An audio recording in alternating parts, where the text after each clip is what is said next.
Hi, and welcome to Bululu Wellness, your guide to well-being. Here, we simplify health with practical and easy-to-use tools to help you live a healthier life. Welcome, everybody, to Bululu Wellness, where we rebuild energy from the root, one episode at a time. And I am so incredibly honored to have Jill Miller today with me because her work actually has shaped me a lot in the world of the fascia, somatic healing, and breath in ways that I never thought or understood. So I'm sitting down with you, Jill, today, which is an educator, an author, a creator of Yoga Tune-Up, a role model, Treat While You Train, and most recently, your groundbreaking book, Body by Breath and Certification. And you have helped me so much understand the fascia and how it's just not a tissue and how it is really an emotional sensory and is completely intelligent. So I am so honored to start this conversation with you today. Thank you for having me. It's wonderful to reconnect with you and for you to have also had so many different inroads into my work. It's really interesting to connect with you, especially about the work I did at 24 Hour Fitness, which was this Treat While You Train program. And I think you were sharing before we went on that, you were having experiences that just shocked you in your body that were brought about by this self-myofascial release tool opening up doorways for you. Yeah, so because of that, and because you have impacted my life since 2014, and you probably didn't even know that, right? You've been impacting people's lives since probably way before. Can you tell somebody that have never heard about you, who are you and what you do? My name is Jill Miller, as you already shared, and I am known for a couple of different things. I'm known for being a big disruptor in the yoga space. The first program that I brought into the world was Yoga Tune-Up, and Yoga Tune-Up was a way that I needed to teach to try to dispel myths that I saw happening in the yoga space, but also to help people live better in their body by including more anatomy and more joint specificity into their body's repertoire so that they could accomplish the yoga poses that they wanted to do. I saw that traditional yoga poses were really not a great fit for a lot of people's bodies. And then people felt bad about themselves because they did yoga bad, quote unquote. And of course, they weren't doing yoga bad. They just weren't having poses or movements that were customized to them so that they could awaken the body parts that are needed for a pose or what have you. But what happened along the way is some of my massage background would come into the classroom, and I could see that the reason people were bypassing body parts or not really getting a sense of where they were in space was something that was actually fixable through massage. But I can't run around the classroom and massage all the people in the classroom. And so I started to bring balls into the classroom. And I would teach people how to roll these different parts of their body to create a little bit of gentle friction, which awaken what we call proprioception, body sense, and also interoception, physiological sensing, so that their body parts were more participatory. And then they could actually do the yoga or do the move better. And what happened was that rolling was ending up taking away people's pain. It was like this rubber ball solution to so many things. And I realized I had to brand that away from the Yoga Tune-Up. And so I created something called the Role Model Method. And my first book was called The Role Model because that just took off. And that took off into so many different populations. It wasn't just the yoga space. It was the clinical space. It was the CrossFit space. It was the massage therapy space, and on and on and on. But what happened in all of that, I'm telling you my whole history now, but it's a shorter history. I love this. But what started happening in all of that, and I think that's something that would happen to you, is that people were not just rolling and improving their range of motion. When they were rolling, they also started to have a range of emotion, and their inner life started to show up for them. Their emotions, intimacy, self-intimacy revealed itself in ways that they were shocked by, how could these little balls end up revealing all of this other types of pain, right? Emotional pain that I have subdued inside of myself. And so I wanted to explore that because I knew that that was true for me. My own journey for self massage began from a very emotional, wounded place. And so I wanted to write a book about that. And so I wrote my second book called Body by Breath, which really investigates the more subtle sides of this work. And and so that's a little bit who I am. And I own a business called Tune Up Fitness Worldwide, and I train educators, clinicians, and everyday people into these methods so that they can be their own first line self-care healthcare provider. I love that because whenever you're answering this question, I know just because I've read your books and I also follow you a lot on social media, you have a deeper sense of why you started this type of work. And is there something that you can share that really drove you to maybe even the world of massage? I did not know about the massage part, but is there a little bit of like that history of yours that you can share with us? And also how for you really had that aha moment, also this balls that is already touching our fascia, and then tell us a little bit more about that because I'm interested. Yes, sure. I'm very comfortable talking about all of that. And yes, I do write about a lot of that history in my books. So, sort of the genesis of all of this need for self care and using these tools for my own regulation, even using yoga for my own regulation, is from a very fractured childhood. My parents have each been married 3 times. There are lots of divorces, lots of upheavals, lots of moving across state lines, loss of childhood friends, loss of school, loss of property. There was a lot of upheaval in my childhood, and I love my parents, and wow, I'm a parent now. I know how difficult it must have been to go through what they went through. But I was a kid, and so I absorbed a lot of the stresses of this and processed them in my own way. And the way I managed the stress was I tried to control my body with food and exercise. I was a heavy kid. I was overweight by any measure, by every imaginable measure, and I wasn't very healthy. I was very sedentary. I was very bookish. I loved to read. I liked to play with my dogs and my dolls, but that was about it. And when I was a tween and a very early teenager, I started to stop eating. I knew I was overweight and I started to starve myself. And this happened at the same time that my mother had brought home the Jane Fonda workout and the Raquel Welch yoga video. So I started to do these fitness videos with my mom. And this was in the early 80s. And like the Jane Fonda workout had just exploded, and Olivia Newton-John is singing Let's Get Physical. And this aerobics culture was emerging in a major way. And I got caught up in all of that, but I also got caught up in the pursuit of thinness at all costs. And so I ended up losing all of that quote unquote baby fat, but I became skeletal, and I was 65 pounds and 4'10", having been 95 pounds just months before. So I didn't do it healthily, and I did it kind of secretively, and I hid my body in big baggy clothes, which was the look in the 80s. So people didn't really notice it, what I was going through. And then somehow I managed to start eating again, but I never healed my eating disorder, and then it ended up transmuting into an even more pernicious problem, which is binging and purging. So I became I used to vomit, and that was a massive practice for me, a religious practice. And so as a bulimic, I was also looking for ways to heal.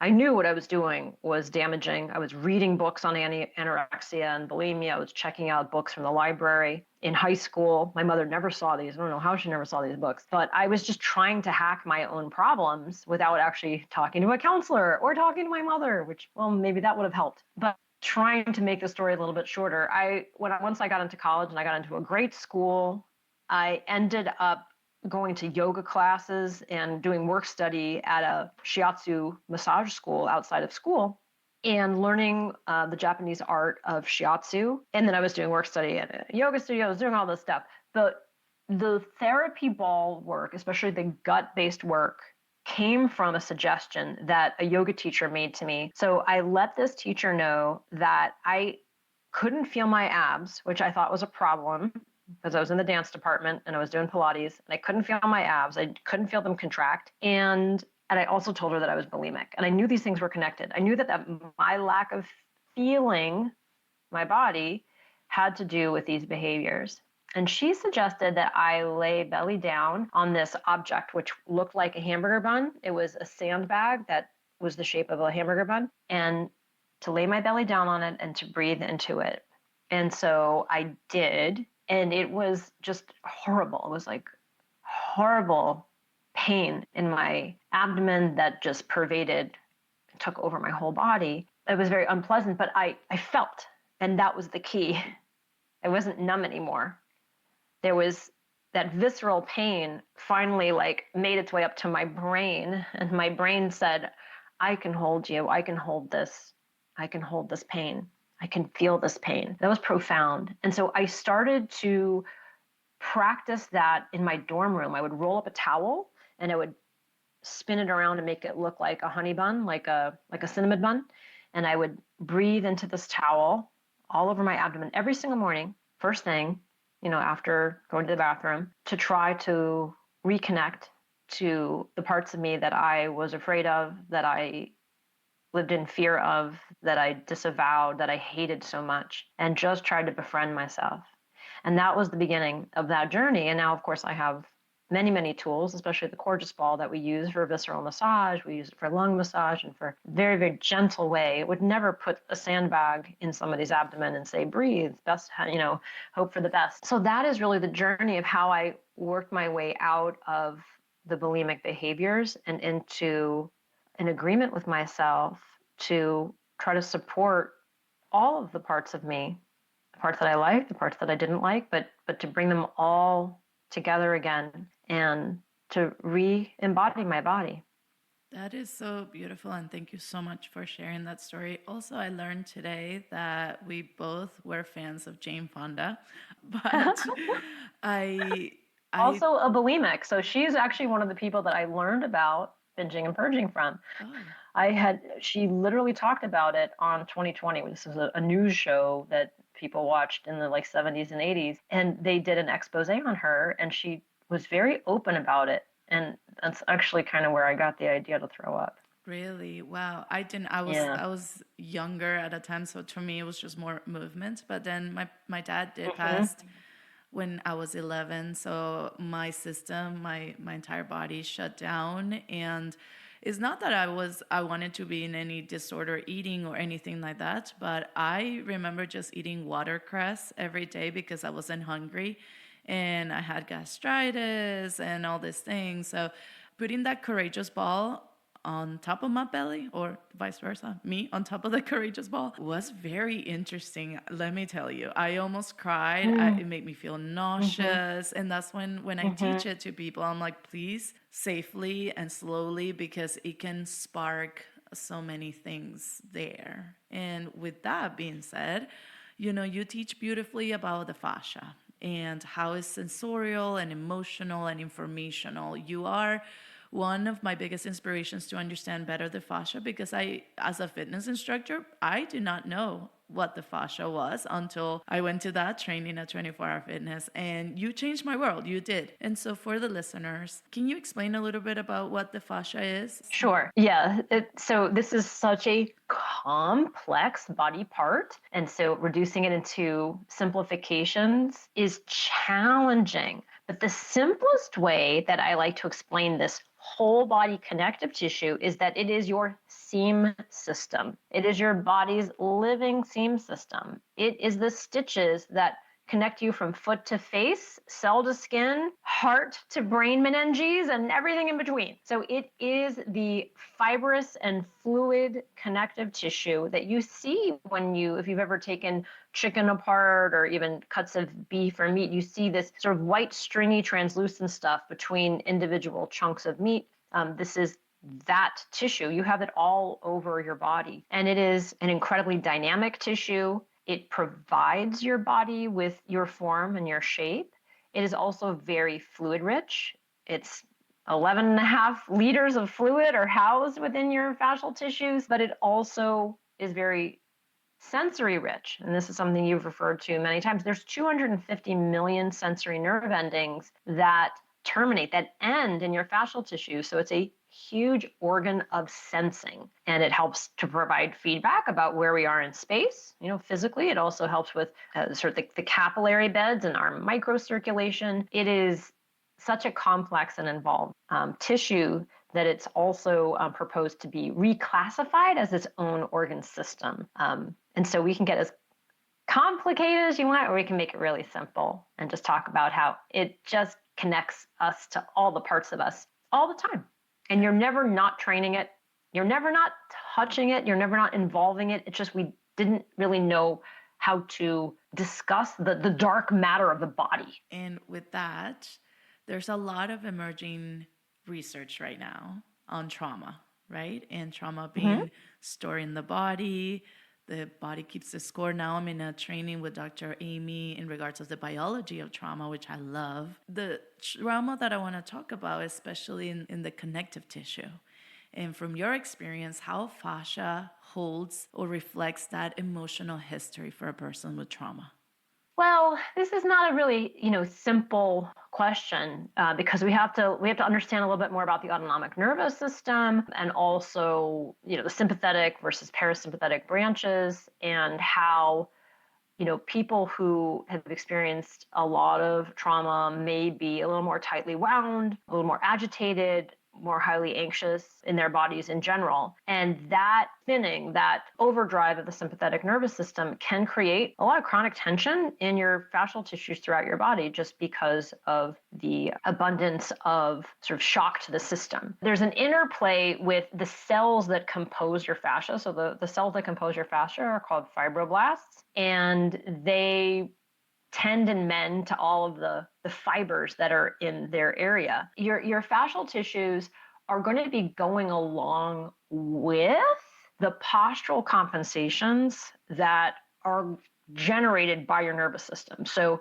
if, for example, you tend to live in fear, you will likely have some muscle guarding in certain parts of your body. And I would venture to say there may be clenching in the jaw quite frequently, tension in the forehead, the frontalis muscles, a little bit of rounding in the shoulders, just like, you've got your dukes up, and even tension in the hip flexors and the psoas because you're ready to run.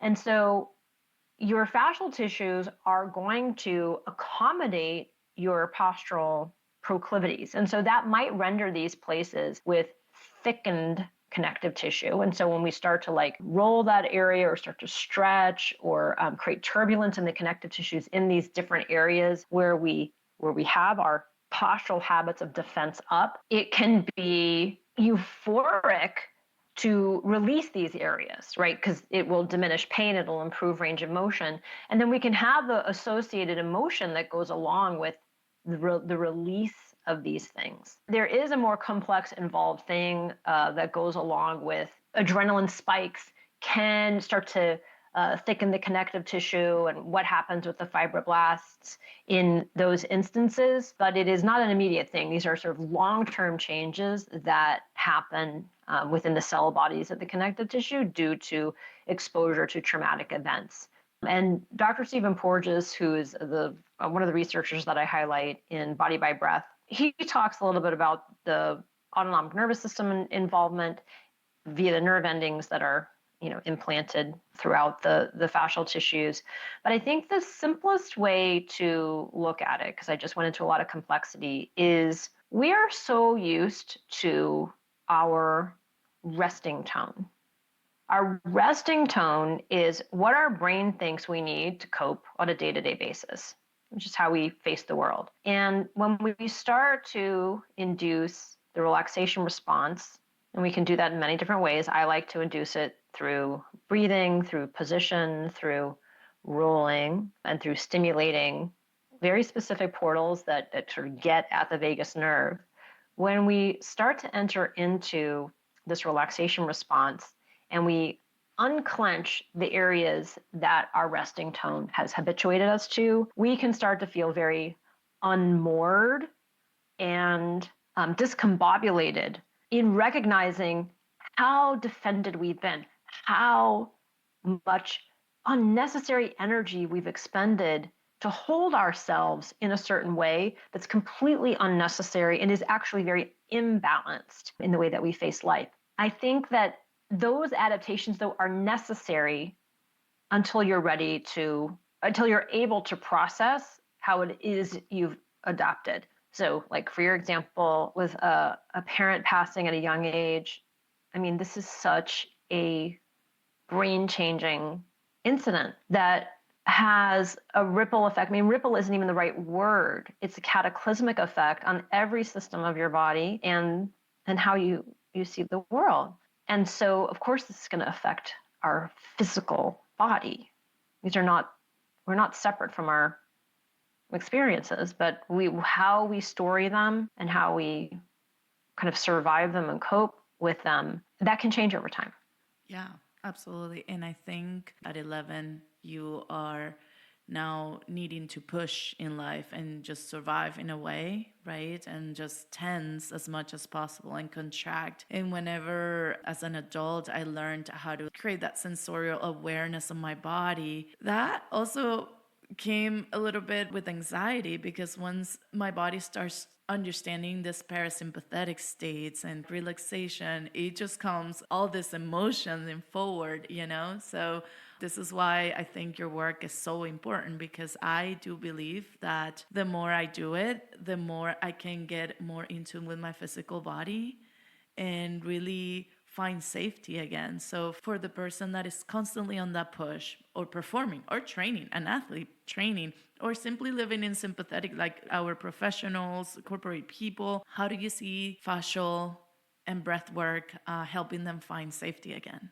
So these are portals into your relaxation response. So we can use pressure, we can use shear, we can use the position, all gently to tranquilize the rat in the cage, right? So it's like giving you a conscious sedative. So this is not just like knock you out and like put you to bed, but you very, very slowly destivify, disarm those patterns. And in the book, in Body by Breath, and in the training that you took, I talk about the 5 Ps of the parasympathetic nervous system. And the 5 Ps is a really, I think, simple model that anybody, whether, I presented the folks at Amazon and Johnson & Johnson, it's something that corporate people and all people can really pick up on. And the first P is perspective. You've got to be willing to acknowledge that you're doing this work and that you want to be a gracious host for it. If you are resisting it, even from your mindset, it's going to be very difficult to induce a really tranquil state in your body. So examples of perspectives, these mindset sayings that we do in Body by Breath work, for example, my breath is home. One that I work with, all of me is welcome here. Right. And that helps me to see like the parts of me that like I don't like or think are irrelevant. Like, no, everything is hosted. All of it is welcome.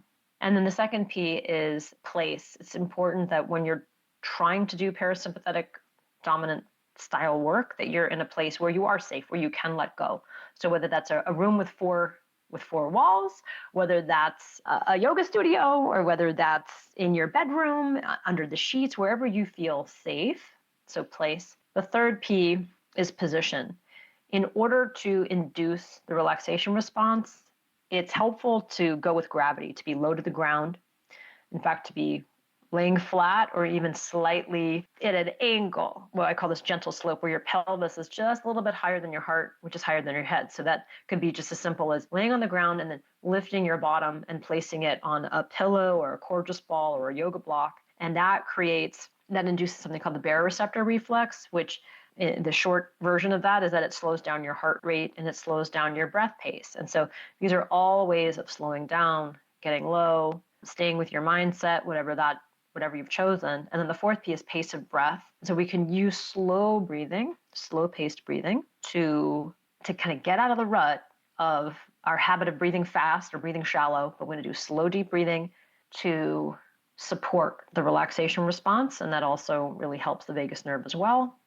And then the fifth P is palpation. And that fifth P is the strategic placement of therapy balls, and then the rolling and the friction with the therapy balls, because they physically can change the sympathetic tone of the entire body with just correct rolling. And so we use the Coregeous ball, the yoga tune-up balls, the plus balls, the alpha balls in a myriad of ways to support that. And then the bonus with the palpation is that they can address areas of pain or stuckness or discomfort. And then we have all these other like wins, such as I don't have pain anymore, I'm moving better, so all these other wins that the therapy balls create. And so those 5 Ps are the parasympathetic pill, the parasympathetic package that help you to uptick the relaxation response and then to just take off the cloak of this leaden sympathetic stress that runs rampant, and that will come back. It's going to come back, but at least we have a way that we can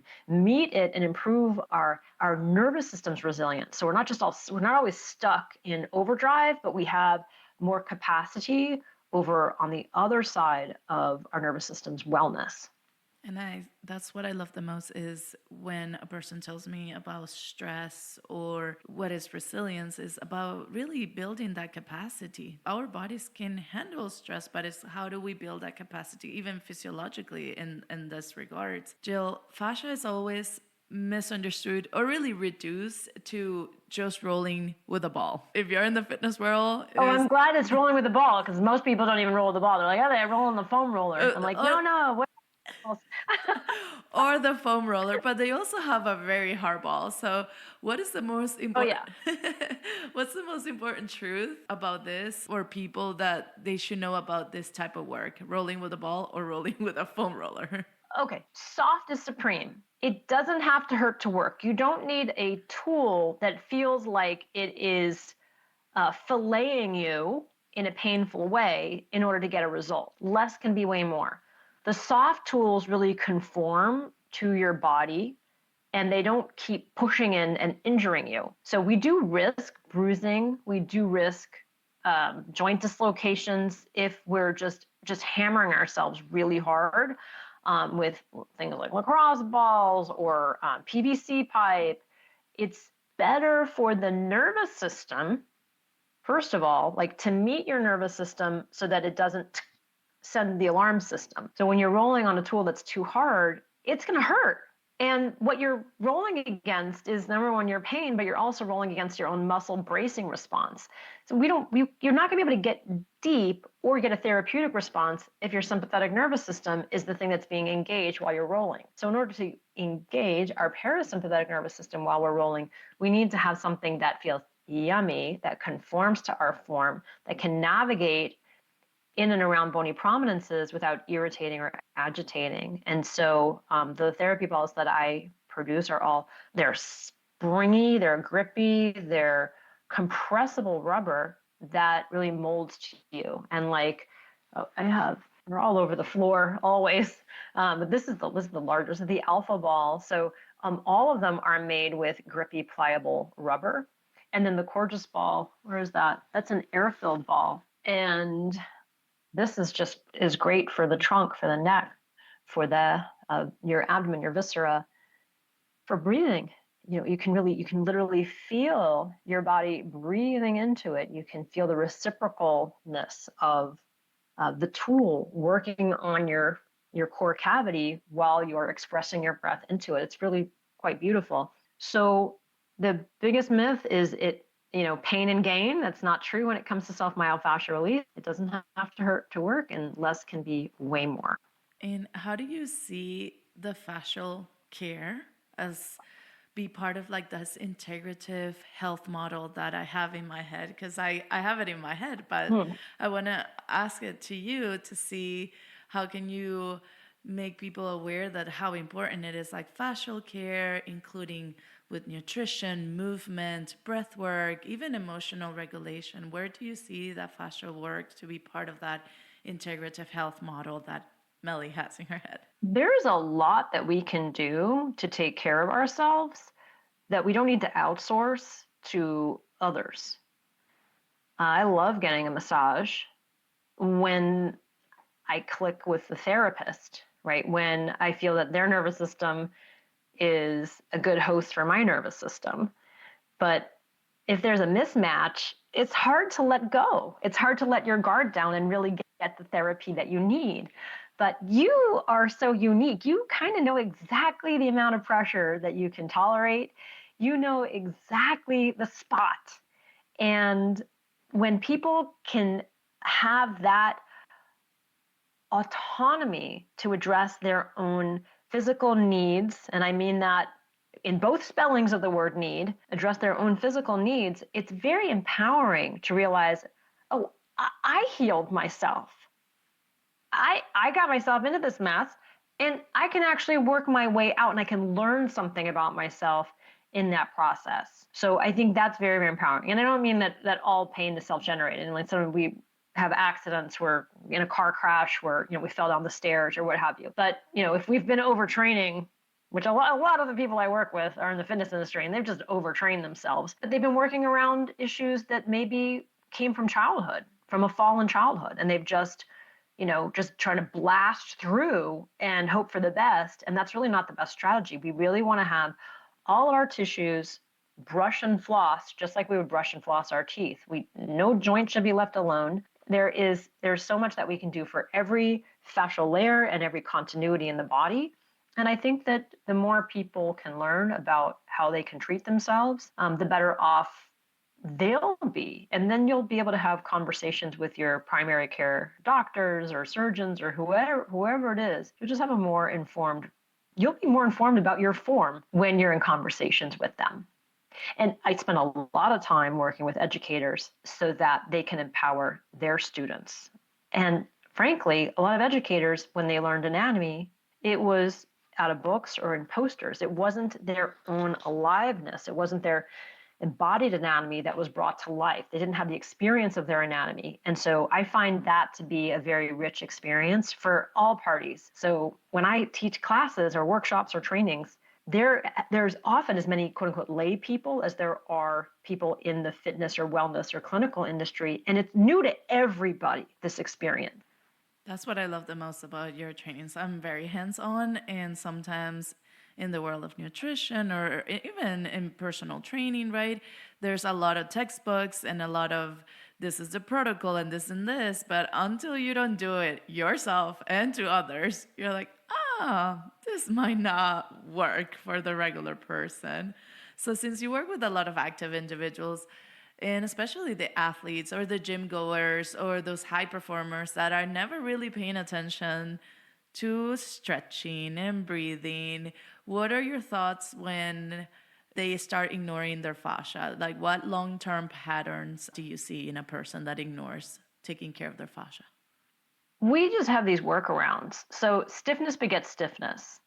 And that's a real big problem. I was talking to the head of physical education at my kid's school this morning, and he had a torn hamstring, and he said it took 18 months for that hamstring to heal, and he has a problem now in the other leg, right? Because you got to walk forward, and so he just spends more time in the opposite foot, knee, thigh, hip than the injured side. The injured side needs some help too, but we are just masters of bypassing and workarounds.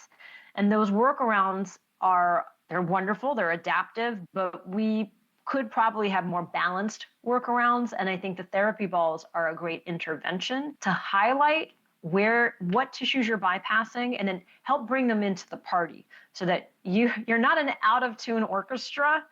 You are really playing a beautiful symphony as best as you can because you're regularly tuning up these different structures within your body. I mean, our company is Tune Up Fitness, and that is a big premise. Jill, for somebody that is listening today, I love closing these conversations, which I am so honored to have you here, but I love closing with a simple practical tool that they will listen to this conversation, and then for the whole week, they're actually practicing something. So is there one simple fascial or breath-based practice that they can try now that they can do it for the whole week and see they can just I love the way you teach us in trainings of testing, right? Do the baseline and test and see how that feels. So, yeah, is there anything that they can practice right now? Yeah, I would love to highlight an interoception exercise for everybody because I just find it to be such a great concentration exercise. It's also great for building breath capacity and for developing interoception, which is your ability to physiologically listen to yourself. And so this exercise is called the witness breath. And it is, excuse me, not the witness breath. It's called the internal metronome breath. And it's in body by breath. And I think you did it in the training. And so in the internal metronome breath, you can be in any position that you want. But the first phase of this is to locate your heartbeat. When I teach it in the classroom, what I like to have people do is create this OK symbol. So you put your index and thumb finger together. You just let them rest together. You close your eyes. And then you try to pick up on the heartbeat that is felt between your two relaxed fingers. Now, for some people, that is very vague and they don't actually have a high interoception of the expansion and shrinking of these microvessels here. And so I say, well, you can bring your hand onto your throat, right, to the side of the neck. You can feel the heartbeat there, or you could put it on your actual heart, or you could put it on your wrist. So wherever you can find a pulse. I know you're in there. I know your heart's beating, so look for a pulse. So we find the pulse, and then we're going to create a breath pattern using the heartbeat as the metronome. And it's very, very simple. You're going to inhale for a count of 6 heartbeats, hold for 4 heartbeats, exhale for 8 heartbeats, hold for 4. So it's in 6, hold 4, out 8, hold 4. It's just a quiet breath using your heartbeat as the measure. So that would be the little clip and takeaway for folks to work on. And I think you'll find that if you can do this 3 to 5 minutes, you'll have a wonderful physiological cascade of relaxation, and you're going to be a little bit more in tune with some of the subtle sensing within your body. I love that exercise. Actually, I did a lot of your exercises when I was working in corporate wellness because your trainings as an instructor, as a practitioner, I can go to a training of yours and I can apply the information right away. So to me, that is worth $1 million. For those who are listening, especially if they're instructors or people that want to further their education or simply just follow you, where do they find you? What do you offer once again? And if you can give us all your information, I'll put everything on the podcast notes. But yeah, tell us a little bit more about how can they reach you. My website's tuneupfitness.com, and all of my coursework, happily, is online. We also teach them in person. But the online experience is wonderful because you have so much self-paced time for yourself and time to process, not in the presence of other people all the time.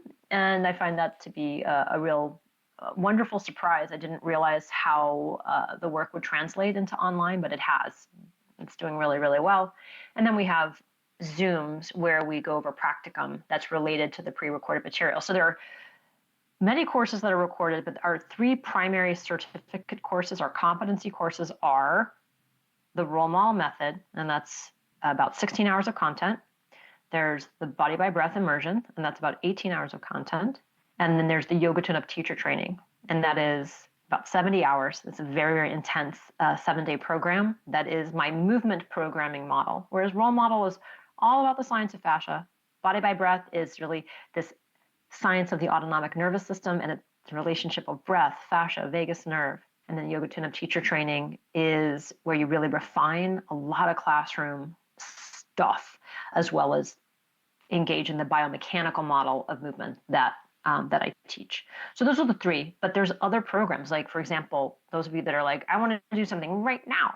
There's Rolling Along the Anatomy Trains. That's a partnership that I did with my friend Tom Myers, the creator of Anatomy Trains, and that's living on my website. I've done many programs with my dear friend Katie Bowman of nutritious movement. She and I have a program called Walking Well that's super helpful for people to disassemble their walk patterns and then learn rollouts and step-by-step approach to walking. So that's Walking Well. And then she and I have also done some mini things. We did a workshop this year on diastasis recti. We also have done a workshop called the Breast and Chest Masterclass. These are all living online. Roll to Hit is a program I created with my friend Doc Jen Fabroni. She's a physical therapist, and we bring in high intensity training and mush it up with self-myofascial release and some cool lectures. So that's really important. And then the program that you took it live, but it's the sort of the initiation of that is a program called Treat While You Train that I did with my dear friend Kelly Starrett, who is the founder of the Ready State. He wrote the book Becoming a Supple Leopard. So lots of different clinicians or movement experts that I've done shared work with, and then as well as my own individual program with Tune Up Fitness. So you can find all that stuff on my website and enter it at any place that is interesting to you. None of this is a hierarchy of programming. This is all a pie. All these programs speak to each other in different ways, and I'm so proud of all of them for so many different reasons. And then I'm on Instagram at the Jill Miller, and our company is at Tune Up Fitness. So you'll find us there, and then you'll find teachers. We have teachers all over the planet that teach this work. So people who've gone through the competency courses, they're listed on our website. You can just put in your zip code. You're like, I don't want to learn online, Jill. Oh, and then I forget, I actually have a weekly class called Move, Breathe, Roll. So I actually do new classes every week. And those who are subscribed to the Move, Breathe, Roll program, we also do mentor gatherings. And so that's for people at any level of health or fitness who are doing this work for themselves and are interested in learning more. And so people bring me really interesting questions, sometimes really complex, sometimes really fun and simple. And we gather once a cycle, which happens about once every 6 weeks. And I answer tons of questions. I make up new programs on the fly with them. And it's like having me as your private teacher, but in community. Yeah, and also on YouTube, there's little videos. So if you never experienced... Oh, right. There's YouTube and there's our website. Yeah, lots of free stuff. Yeah. There you go. There's the free stuff is important on Instagram, on YouTube, and on my website. So you're more than welcome. And of course, we do a lot of free content, and you can try out the Move, Breathe, Roll for 7 days for free also before committing. Yeah, so people can experience really what this world of fascia is. Jill, I am so excited and thankful that you took a little bit of your time to dedicate into this conversation. I'm really, really honored. So I truly appreciate you in being here. And I hope that anybody that is listening, either you're a practitioner or an instructor, please train with Jill. She's incredible. Her work translates into the room that you're teaching, and people really appreciate it. People have seen the difference while I start teaching your methods and your theory. So I am super grateful that you were in my life. So thank you so much for being here today. Oh, it is such an honor. And really any teacher, all we want is that people get what it is we're trying to teach. And so I am so moved by your experience with this work, and that you have become a transistor radio. Like, you're able to translate it for your communities and the people that you work with, either in the gym or corporate. And so I'm so impressed, and I just thank you. If you enjoy what you hear, subscribe and share it with someone who might need it. The more people join us, the closer we get to building a wellness community for everyone. Thank you for being here. Now let's navigate this bululu together. This podcast is not intended to diagnose, treat, cure, or prevent any condition or disease. If you need help, please seek professional care.